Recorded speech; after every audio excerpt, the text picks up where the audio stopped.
Halo, saya tidak pernah membayangkan kalau ada banyak hal yang perlu diperhatikan ketika merekam video.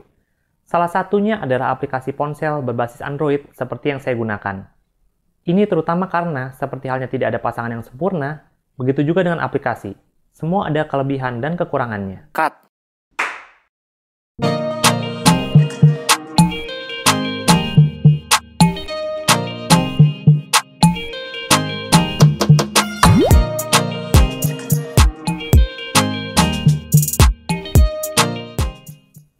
Halo, sebelumnya untuk mendapat pemberitahuan ketika video baru muncul, klik subscribe dan nyalakan loncengnya.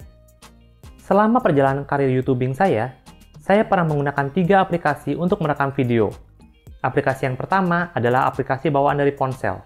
Setelah itu, saya mencoba aplikasi sesuai dengan mic yang saya pakai. Lalu, saya juga mencoba aplikasi lain dari pihak ketiga.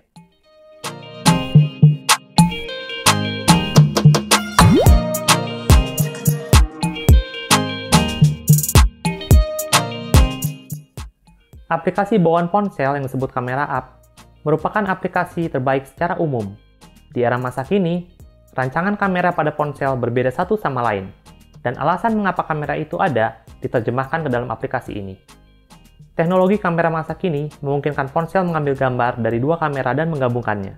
Sebagai contoh, ponsel yang saya gunakan memiliki 3 kamera, tapi kamera pertama hanya kamera pendukung untuk kamera utama yang terletak di sebelahnya. Jadi walaupun punya 3 kamera, sebenarnya yang bisa terpakai hanya 2 kamera saja. Untuk merekam video, aplikasi ini kaya akan fitur dan mempunyai antarmuka yang mudah dimengerti. Ini adalah contoh hasil rekamannya. Kalau dilihat dari properti file yang disimpan, kamera ini merekam dengan resolusi video pada 4K dan sample rate audio pada 48 kHz. Rekaman ini sesuai dengan apa yang saya harapkan. Seperti halnya manusia yang tidak pernah puas, saya juga menemukan beberapa kekurangan dari aplikasi ini. Pertama, aplikasi ini memotong sebagian area pandang dan tidak ada pengaturan untuk menguranginya. Ini disebut crop factor dan umum ditemui pada kamera digital untuk mempermudah proses. Tapi dengan demikian, pada jarak yang sama, kepala saya terlihat lebih besar. Kedua, aplikasi ini tidak memiliki fitur untuk mengurangi noise pada suara.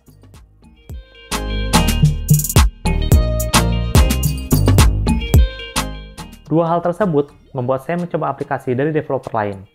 Kali ini saya mencoba aplikasi yang direkomendasikan oleh Saramonic, perusahaan yang sama dengan mic yang saya pakai. Aplikasinya dinamakan Smart Recorder.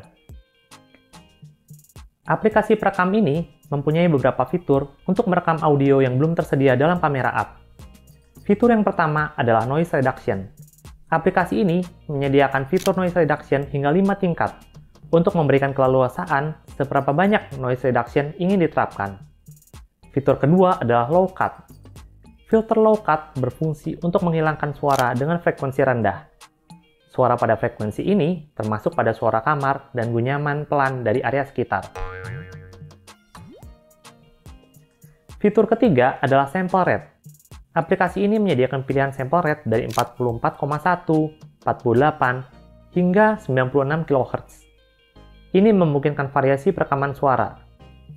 Berikut panduan yang saya temukan, kapan setiap sample rate ini disarankan untuk dipakai.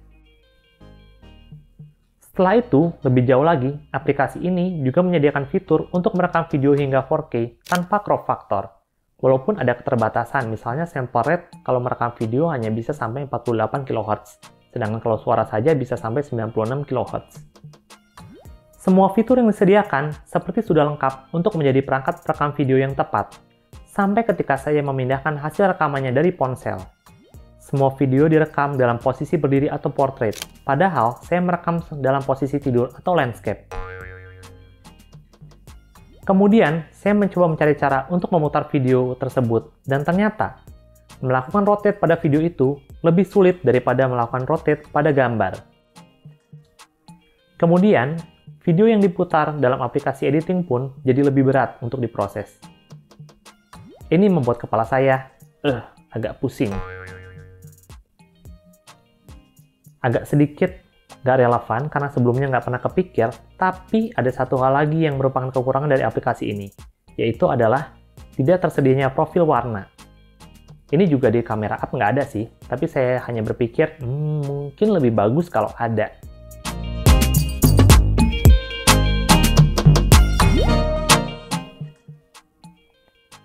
Setelah itu, saya mencoba aplikasi pihak ketiga lainnya, yaitu Filmic App.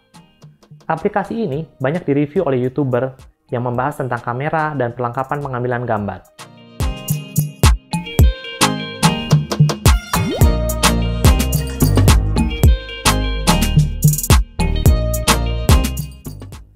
Untuk pemakaiannya sendiri agak rumit, harus belajar dikit, tapi punya fitur-fitur dasar yang lebih baik.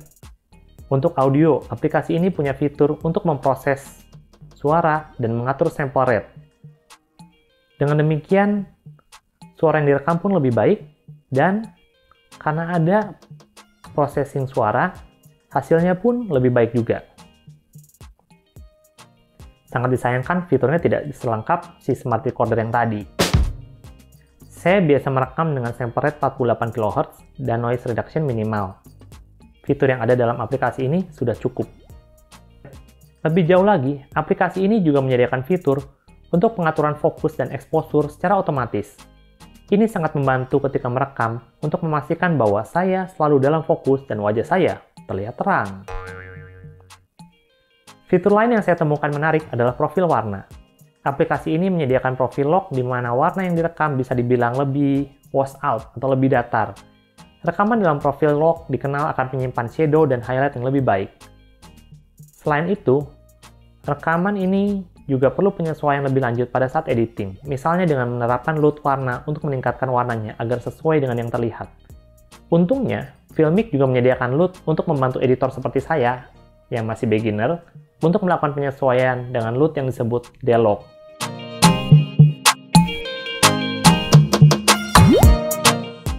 Opsi lain yang mungkin lebih keren adalah melakukan rekaman terpisah antara gambar dan suara.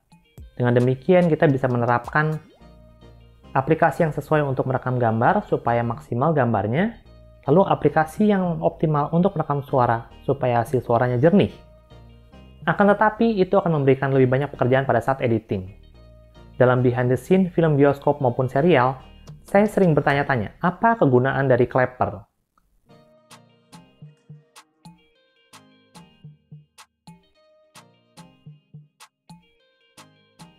Ternyata, salah satu fungsinya adalah ketika rekaman video dan audio dilakukan terpisah, suara yang keras dari clapper akan tergambar pada data dan dapat memudahkan untuk menggabungkan antara file keduanya, gambar dan suara.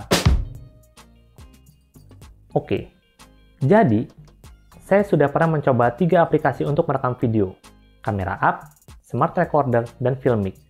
Masing-masing punya keunggulan dan kekurangannya. Tapi, aplikasi yang sekarang lebih sering saya pakai adalah Filmic. Hal itu disebabkan oleh fitur perekaman suara yang cukup, pengaturan fokus dan exposure yang otomatis, dan profil warna lock.